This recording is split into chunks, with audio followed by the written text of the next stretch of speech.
नमस्कार वंदन हो।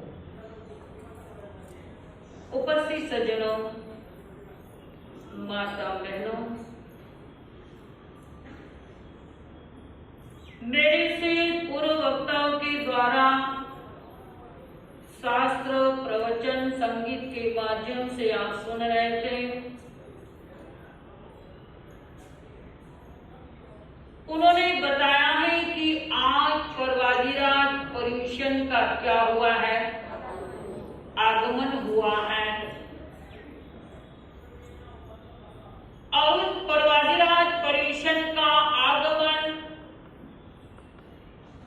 कलश स्थापना करके हमने जाप के माध्यम से उनका सुस्वागतम किया है। काफी लंबे समय से जिस पर्व की हम इंतजार में थे, जिसकी हम राह देख रहे थे, वो आज हमारे समक्ष आ गया है। देख रही हूं, मैं चिंतन भी करती हूं कि हर धर्म स्थान में जाने की एक विधि होती है। एक मुस्लिम अपनी दरगाह में, अपनी मस्जिद में प्रवेश करता है तो वहां की क्या विधि है?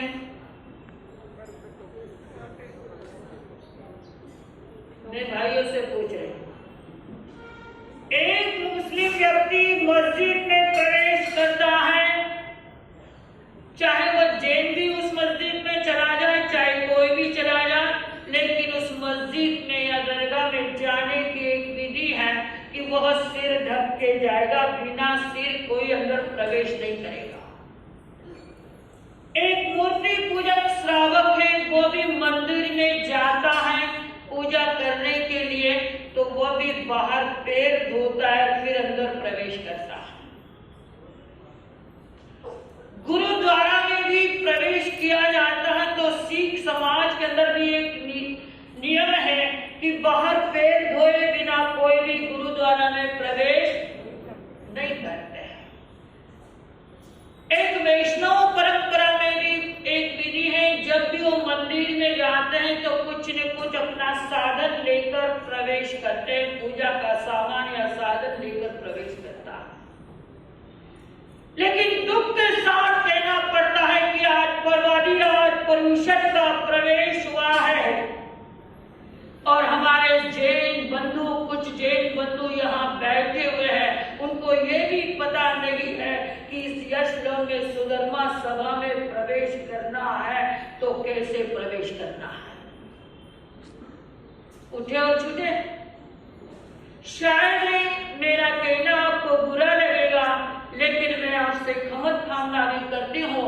दिल दुख रहा है, दुखता है, इसलिए कहना पड़ता है कि हमारे भी धर्म स्थान में आने की विधि है कि वो मुपत्ति बांध कर आए। क्या विधि हमारे धर्म स्थान में आने की? और हमारे संघ ने बहुत अच्छी व्यवस्था कर रखी है। जब से चतुर्मास लगा है तब से मैं देखती हूँ वहां पर मुपत्ति का गट्टा रखा हुआ, दोरे रखे हुए हैं, खाली लेकर बांधना है। अगर हमने पर्वाधिराज पर्यूषण के दिनों में भी अगर मुपत्ति नहीं बांधी तो फिर कब बांधोगे? 3 प्रकार के श्रोता होते हैं। एक श्रोता सदैया, सदैया का अर्थ समझ गए आप? रोज अपने धर्म स्थान में आने वाला श्रोता वो सदैया कहलाता है। और एक भदैया, जब ये भादव महीना चालू होता है, ये पर्वाधिराज पर्यूषण के दिन चालू होते हैं, तब वो प्रवेश करता है। उसका उस श्रोता का नाम है भदैया। और एक श्रोता वो है जो कदैया। कदैया का अर्थ आप समझ गए होंगे। अगर किसी का उठावना है या शोक सभा है तो उस समय आ जाता है। ऐसे 3 श्रेणी के श्रोता है। लेकिन जो भवी प्राणी होंगे, जिनका अगला भाव अच्छा होने वाला है, वो हमेशा सदैव आने वाला श्रोता कौन सी श्रेणी में आप अपना चिंतन करें। हमारा आज का विषय कौन सा है और क्या टेम्पलेट दिया है? मेरे प्रवचन का विषय कौन सा है? बाहर लिखा हुआ है, शायद आप अंदर आए तो आपने पढ़ा नहीं होगा, लेकिन मेरा आज का विषय है अहिंसा। जैन धर्म में नहीं, सभी धर्मों के अंदर अहिंसा का महत्व कितना बताया है। जब हम स्कूल में पढ़ने जाते हैं, जब वर्णमाला सिखाई जाती है, उस वर्णमाला में भी सबसे पहला कौन सा अक्षर आता है? कहीं आ रहे? अ का अर्थ होता है, हम अ से हमारी पढ़ाई चालू होती है। अ हमें संदेश देता है कि हम अहिंसा को अपनाएं। किसको अपनाएं? अहिंसा को अपनाएं। यहाँ धर्म सभा में जो भाई बहन बैठे हैं, मैं उनसे एक प्रश्न पूछने जा रही हूँ कि आप कभी हिंसा तो नहीं करते हैं ना? आप कहेंगे राजा साहब आज आपको क्या हो गया, कैसा सवाल कर रहे हैं हमसे? अरे हम जैन हैं, भगवान महावीर के उपासक है, 4 तीर्थों में हमारा तीर्थ का स्थान है, फिर हम कैसे हिंसा करेंगे? जो 18 पाप बताए हैं, उस 18 पाप में पहला पाप कौन सा बताया है? प्राणांतिक। इन प्राणियों की क्या करना है? हमको रक्षा करना है। संसार में जितने भी जीव है, सभी जीना चाहते, मरना नहीं। हमारा जैन धर्म ही नहीं कहता है, ईसा मसीह ने भी यही संदेश दिया है, अरे किसी को मत सताओ, किसी को दुख मत दो, किसी को तकलीफ मत दो। अगर किसी को दुख देंगे, अगर किसी को मारोगे तो हम स्वयं खाक में मिल जाएंगे। ये ईसा मसीह का संदेश है। और मुस्लिम समाज के अंदर जो ग्रंथ है कुरान शरीफ,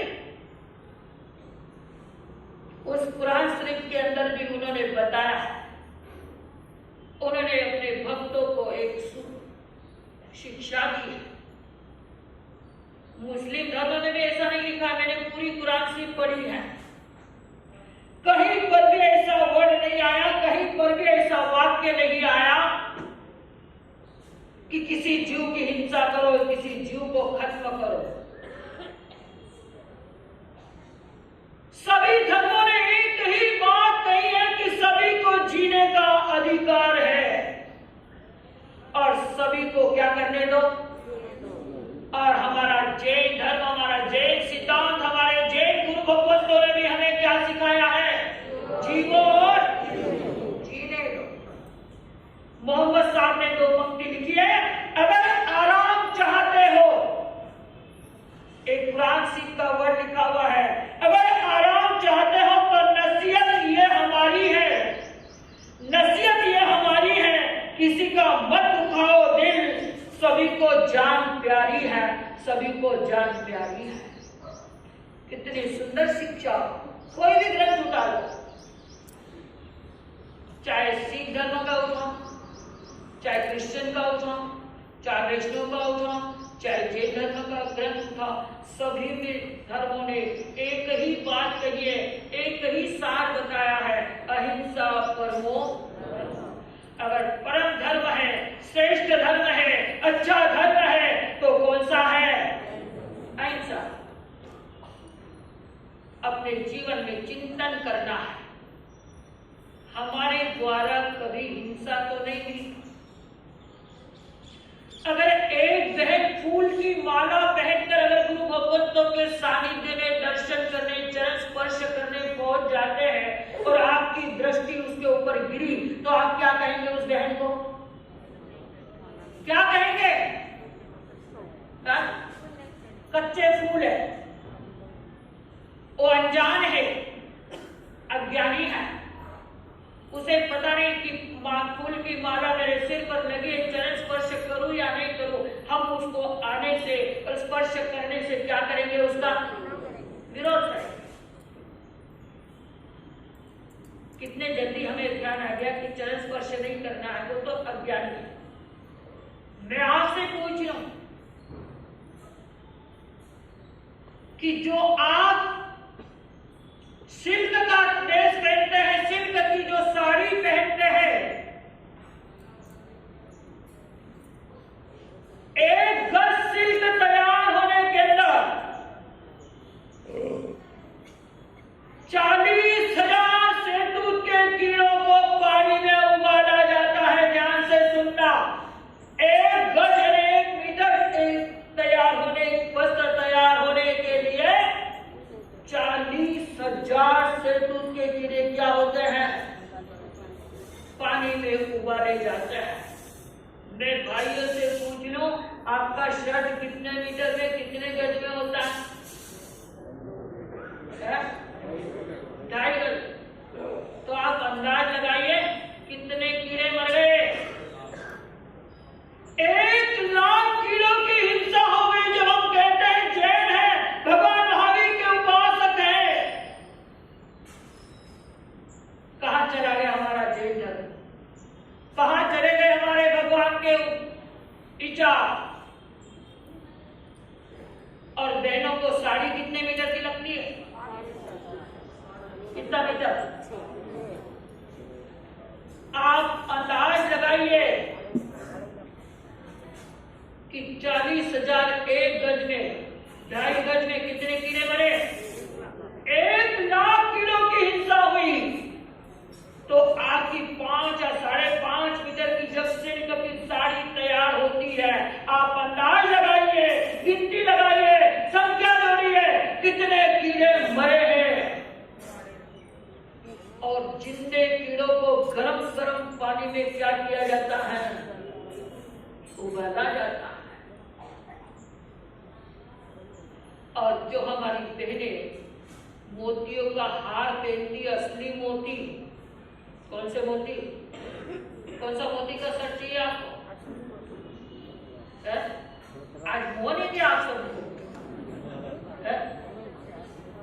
क्या बात है? आज ऐसे बैठे हैं, मुझे ऐसा लग रहा है कि सबको क्या मासकमन चालू हो गया, 28 चालू हो गई, 9 हो गए, 10, 11 कितने चालू? पर आज तो शुरुआत है, अभी तो कोर्सी का टाइम गया है, खाने का टाइम बचा हुआ है।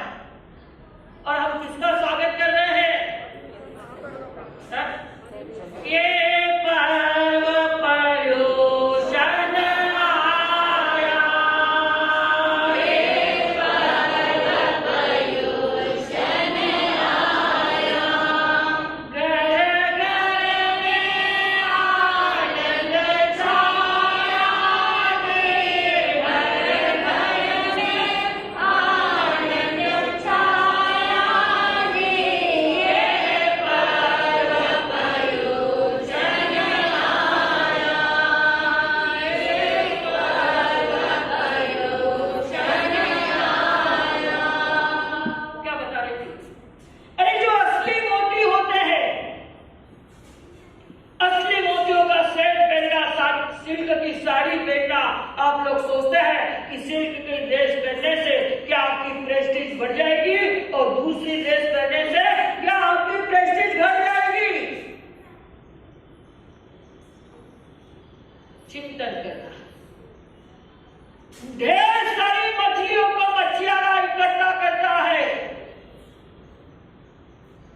और उस कालू नाम की एक मछली होती है, और वो क्या करती है, कुछ खाते खाते कंकर अगर पेट में चला गया उस मछली के, तो जब उसकी लार निकलती है, पेट में दर्द होता है, और जब एक लार निकलती है तो उसमें एक मोती तैयार होता है।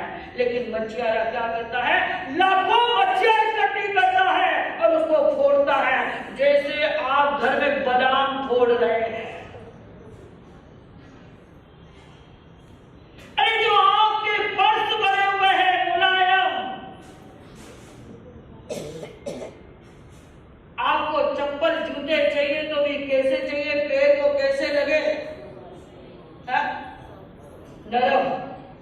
एकदम नरम करे छालो नहीं आना है कही देना।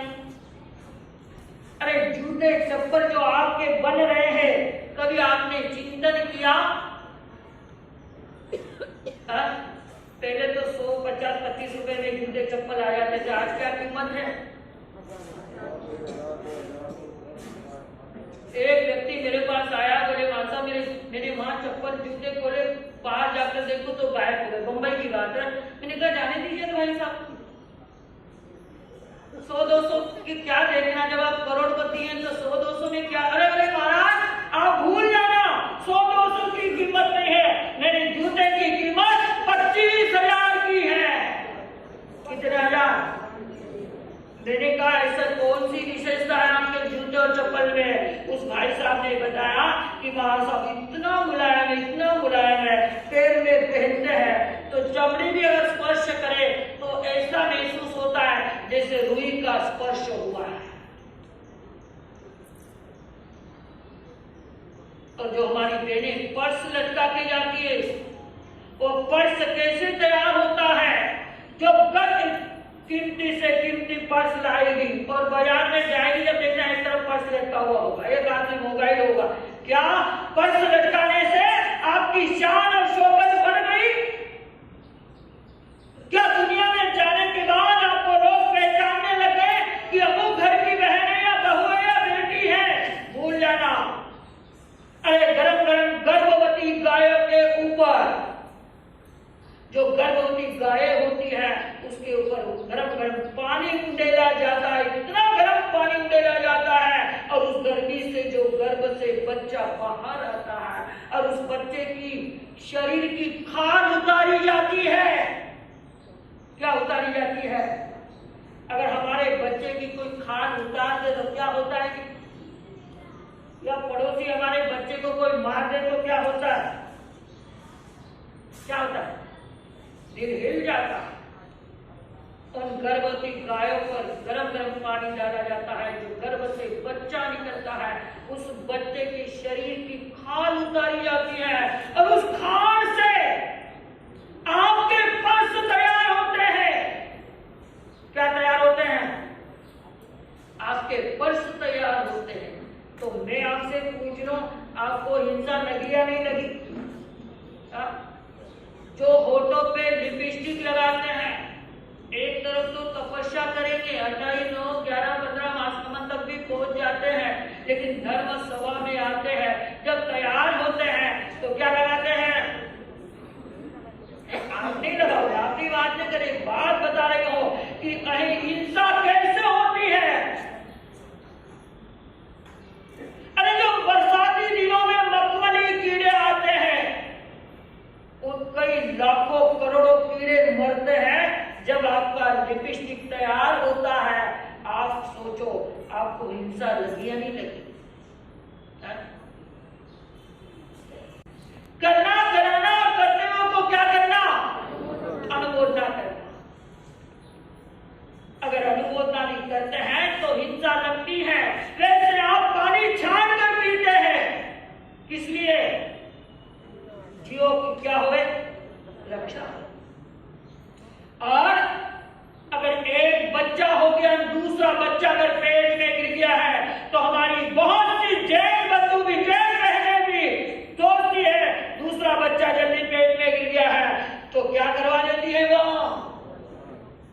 अबॉर्शन करा देती है, बच्चे को गिरा देती है। एक हत्या, कौन सी हत्या हुई? अरे आपको नहीं चाहिए तो गुरु भगवंतों को सौंप दो, ताकि आपका 7 पीढ़ी का नाम रोशन करेगा। लेकिन अगर किसी बहन ने मैंने चिंतन किया है, ऐसी कई बहनें हैं मेरे पास, जब सवाल पूछने आती तब मैं कहती हूँ उनसे कि तुम्हारे जीवन में एक गलती बड़ी हो गई, बिना पूछे बिना समझे मैं उनको जवाब दे देती हूँ कि तुमने एक बहुत बड़ी गलती की है जीवन में, कि आपने अपने गर्भ में रहे हुए बच्चे को मार डाला। हाँ मारा था, गलती तो हुई भी। क्या कहती है वो? अरे हम जैन हैं, किसको जैन कहें? और फिर हमारी बहनें भी दलाली करने चले जाती है साथ में। अरे वो हॉस्पिटल अच्छा है, वो डॉक्टर अच्छी है, वो आपका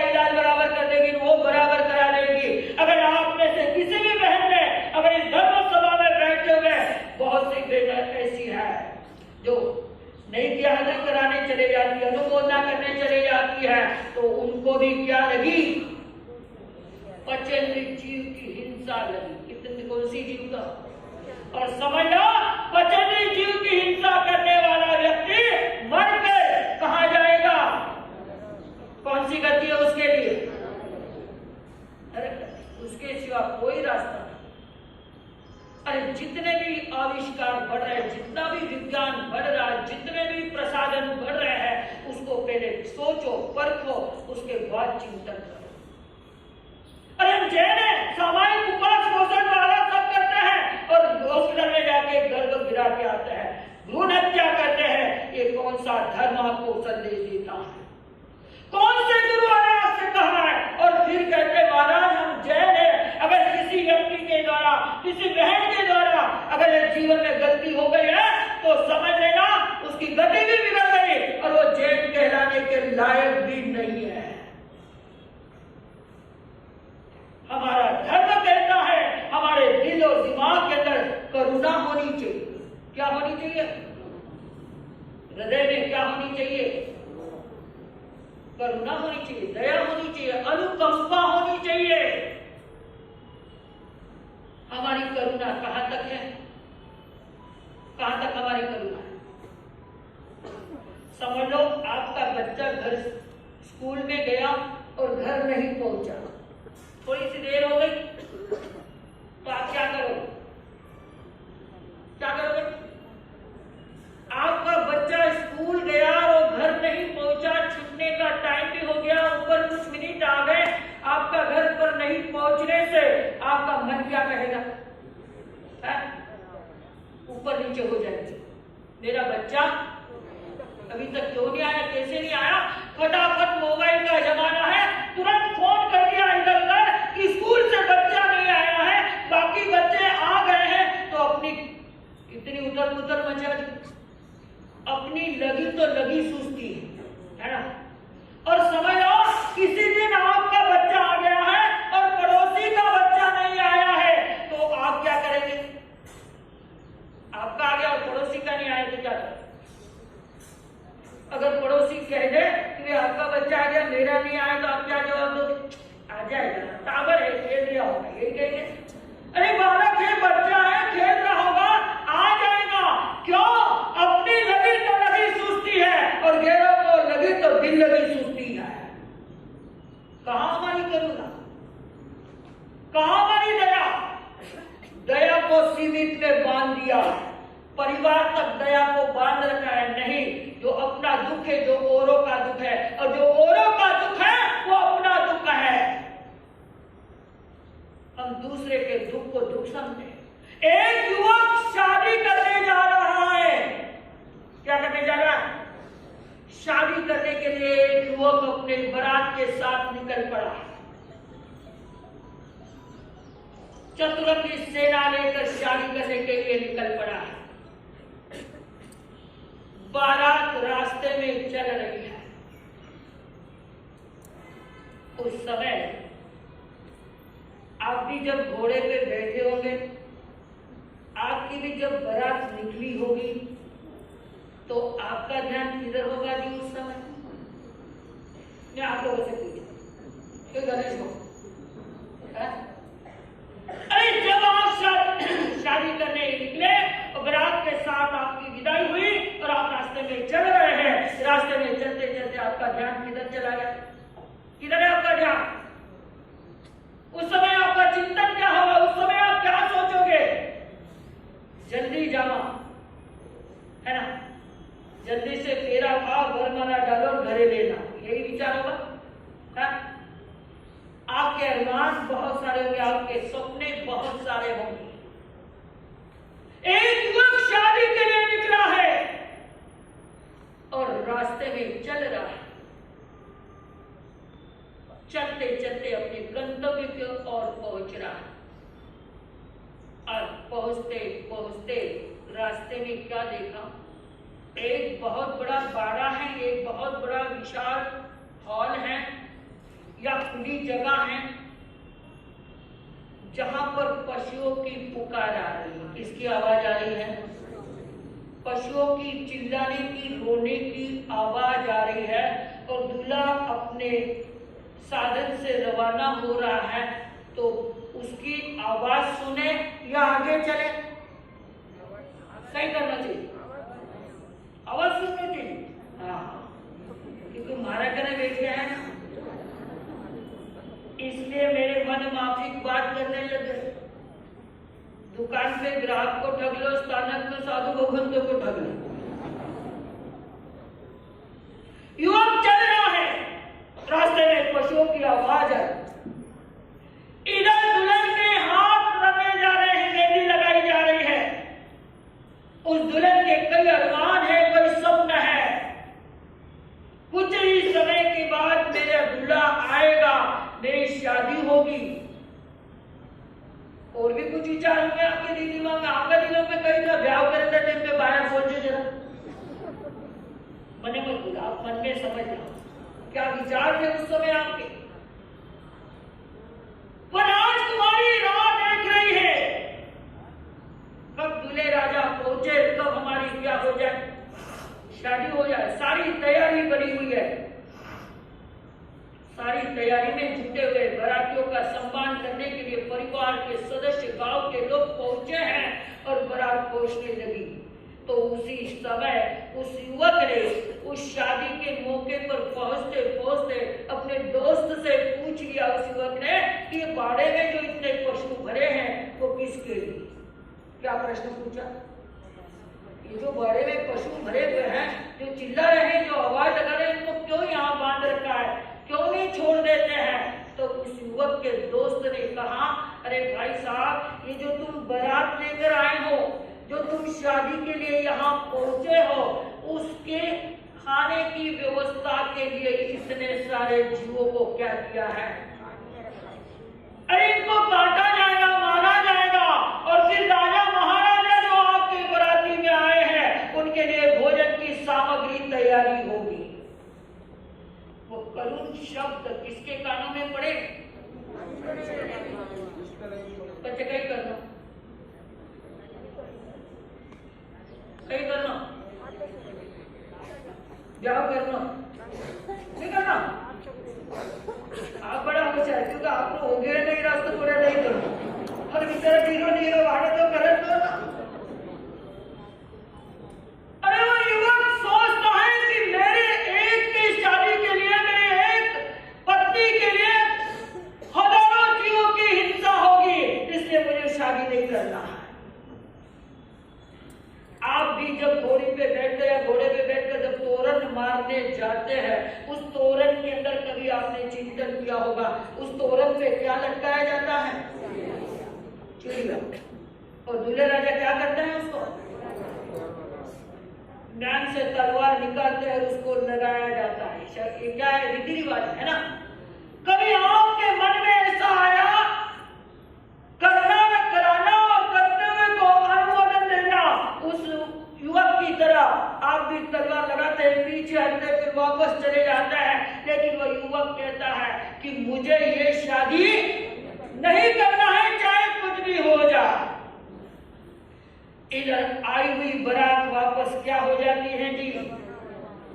और जब ये लड़की इधर तैयार हो रही है दुल्हन के लिए, लड़का रवाना हो गया पूरा कि मुझे ये शादी नहीं करना है, क्योंकि मेरी शादी से इतने जीवों की क्या हो जाएगी? हिंसा होगी। उसी समय वो दूल्हा रवाना हो जाता है, जो साथ में मेहमान आए वो भी उनके साथ रवाना हो जाते हैं। और इधर परिवार वालों को पता चलता है, क्या पता चलता है? कि बीन राजा दूल्हा यहाँ तक आया, वापस क्या हो गया?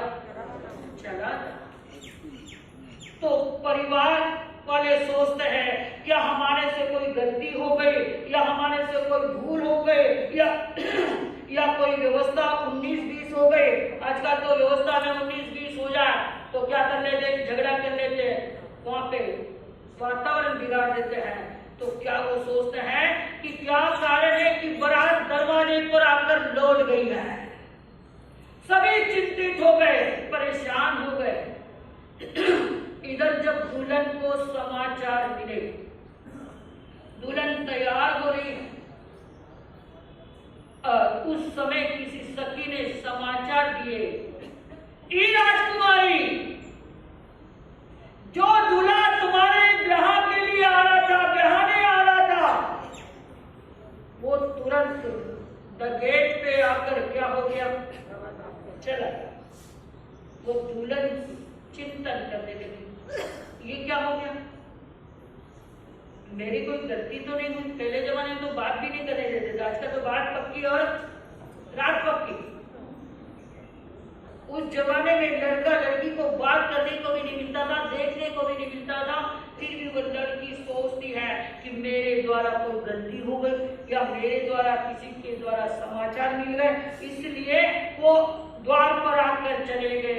हे भगवान, अगर मुझे पक्षी का जीवन मिलता, क्योंकि पक्षी के पास क्या होते हैं,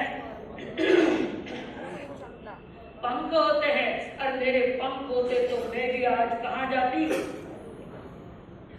तो राजकुमारी सोच रही है कि द्वार पर आकर बारात वापस मुड़ गई, दूल्हा चला गया है, अरे क्या दशा है मेरी। हे भगवान, अगर मेरे पंख होते तो मैं क्या कर लेती, अरे जाके उनको बना के लाती। अगर मेरी कोई भूल भी हुई होती तो मैं क्या कर लेती, उससे माफी मांग लेती। मैंने तो कई तरह के सपने सजाए हैं, मेरे कई अरमान हैं, क्या क्या दिमाग के अंदर विचार घूम रहे हैं, लेकिन एक ही पल के अंदर मेरे अरमानों का क्या हो गया है। लाखों सपने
जो मैंने बातें बताई उससे विपरीत होती है।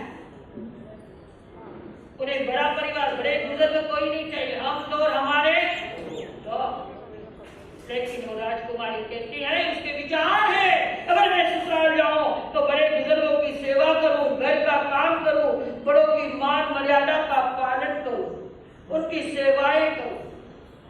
इतने में उनके परिवार वाले आते हैं और परिवार वाले समझाते हैं, अरे राजकुमारी तुम चिंता मत करो, अभी तो कोई शादी तो नहीं हुई थी, खाली क्या हुई थी सगाई का समय होने जा रहा है, मैं कुछ ही मिनटों में अपना वक्तव्य पूर्ण करने जा रही हूँ। अरे अभी तो खाली सगाई हुई थी, उसमें सोचने की क्या बात है। अरे एक राजकुमार चला गया तो हम दूसरा राजकुमार खड़ा कर सकते हैं, खाली सगाई हुई, शादी नहीं हुई। और आज वर्तमान में देखते हैं एक राजकुमार तो क्या 3-3 राजकुमारों की लाइन लगी हुई रहती है। चिंतन और लड़की, वो राजकुमारी, वो कन्या क्या कहती है, पिताश्री जी, भारतीय नारी एक को मन से अपना लिया है, भारतीय नारी जिसको पति मान लिया है वो मेरा एक ही पति जीवन में बन सकता है, चाहे हजारों सैकड़ों राजकुमार होंगे, लेकिन मैं उसको पति मानने के इसमें नहीं। मेरा मन नहीं कहता है कि वो मेरा दूसरा पति बन सके, मुझे दूसरी शादी नहीं करना है, मुझे दूसरा पति नहीं करना है। मैंने तो मन से ही एक को ही अपना लिया है और उसको ही जिंदगी भर उसको ही अपनाते रहूंगी। वो राजकुमार वहां से निकलकर घर पर नहीं गया, परिवार को मिलने नहीं गया। कहाँ गया जी? कहाँ गया? गढ़ गिरनार पर चढ़ गया। वह राजकुमारी भी पीछे से वह भी निकल पड़ी और पहुंच कर कहती है, आपका और मेरा कितने भाव का संबंध है? कितना बोलो?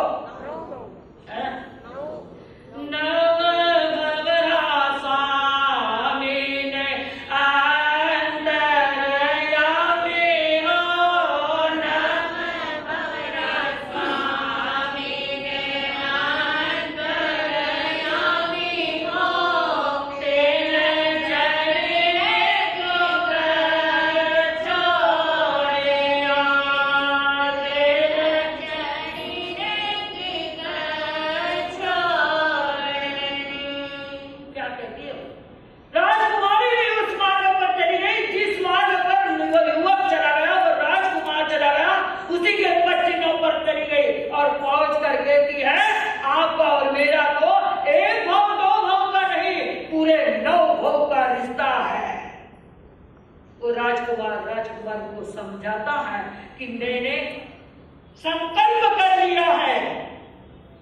किसका संकल्प किया? दीक्षा लेने का संकल्प कर लिया है। अगर तेरा नौ भाव का रिश्ता है और तेरा मेरे प्रति सच्चा प्रेम है, सच्चा अनुराग है, सच्चा विश्वास है, तो जिस मार्ग पर मैं चल रहा हूं उसी मार्ग पर तुम भी क्या करो? चल पड़ो। तो वो युवक, राजकुमार और राजकुमारी दोनों चल पड़ते हैं कौन से मार्ग पर? संयम के मार्ग पर चल पड़ते हैं और अपने जीवों का उद्धार किया है। विषय स्टार्ट हुआ था अहिंसा, हिंसा हो रही थी, तो हिंसा की जगह उस राजकुमार ने लगा दिया तो क्या बन गया? अहिंसा बन गया। उस अहिंसा के लिए, उस करुणा के लिए अपना पूरा जीवन समर्पित कर दिया है। तो आप पूरा जीवन समर्पित करो तो बहुत अच्छी बात। अगर जीवन समर्पित नहीं कर सकते हैं तो कोई बात नहीं, सिर्फ मन में एक संकल्प करना कि मैं अपने जीवन में असली मोतियों का सेट नहीं पहनूं, क्या नहीं करूं, और सिल्क की साड़ी नहीं पहनूं, और कोई गर्भपात करने जाए, अबॉर्शन कराने जाए तो मैं जिंदगी में कभी उसका साथ नहीं दूं और उसको सच शिक्षा देकर उस जीव की क्या करूं? रक्षा करूं। तो अपने जीवन में क्या करना है?